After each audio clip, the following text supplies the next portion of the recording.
Okay, March 24, we got just a little bit of battery, so we're going to make this real short.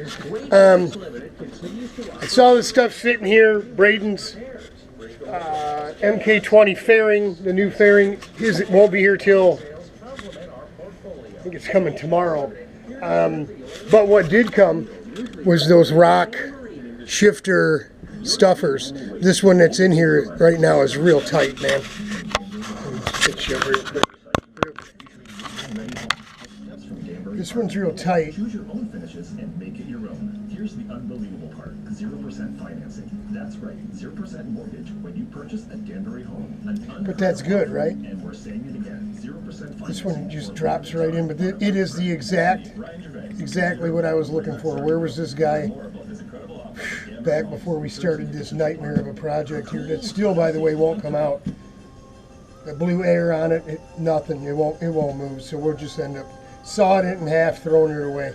But perfect fit. They're both for 30 millimeters, so one of them is going to get matched up to its intake, the rubber isolator intake, and then we'll go ahead and, so we're going to have to swap them out on the motor whenever we get them in it. But yeah, they're good to go. It's a little tight right there, and I think it's on the inside of the sidewalls.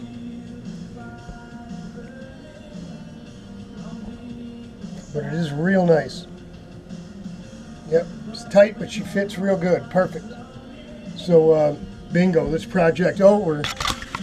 Braden's project, waiting for the fairing. We want to get that done. We've moved the motor over here. We got to call Noah.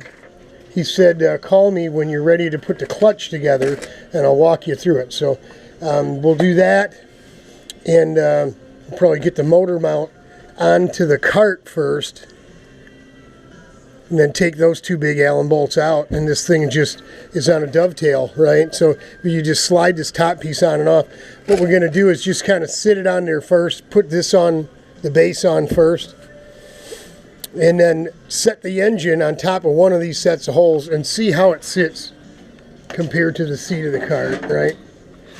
Right, we obviously don't want the chain right up against here, but somewhere in here, I'm thinking somewhere probably right in the middle between the inside edge of this tube, and the outside edge of that tube. Sorry, outside edge, somewhere right in the middle there, I'm guessing. Should do it. So we got Bray coming. We wanted him to come this weekend. Today's Tuesday, the 24th. We wanted him to come this weekend and do all this fitting and all that kind of stuff, but bonus, they have all next week off from school, and Michelle his mom wanted to kind of do something this weekend, so they're going to go run an OFT with the parents this weekend, but I get to pick them up and get them all week, which means not only are we going to get this knocked out, other than, maybe even brake fluid and everything working, running, everything by the end of the time that they're here. Maybe we have him bring his helmet and his stuff for fitting in the seat and all that kind of thing. Maybe we take this thing off somewhere and take pictures of him with his outfit on and all that stuff, preseason, all that kind of thing. But we'll see. Again, we don't want to make this too long, so got them all next week. We're going to get some yard work done too. That's why I wanted to get this going. I thought, while I'm making a mess, let's just go ahead and do it. I put some lines on the wall. This is surface height.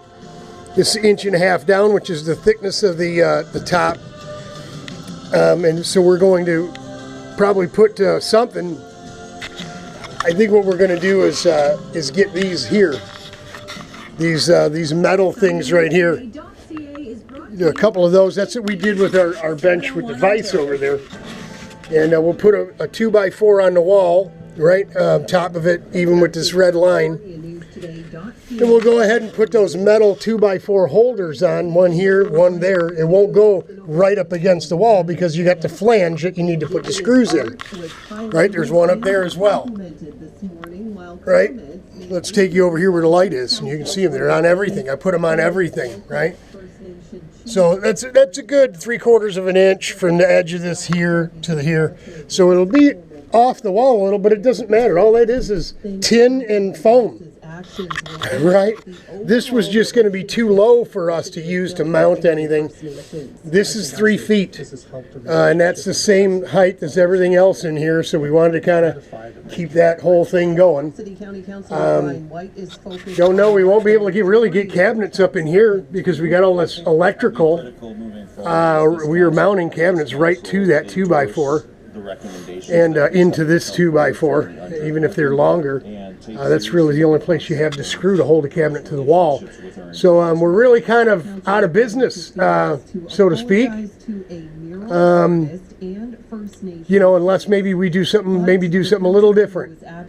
We could put another 2x4 on here and a 2x4 on there. You know what I mean, with a piece of plywood, and then just use the some thick 3/4 inch, 1 inch, whatever, and use that to hold the cabinets. We really need cabinets here, you know, to make everything worth your time, so to speak. So that's what we're going to do. We're going to go ahead and just rough cut this out real quick.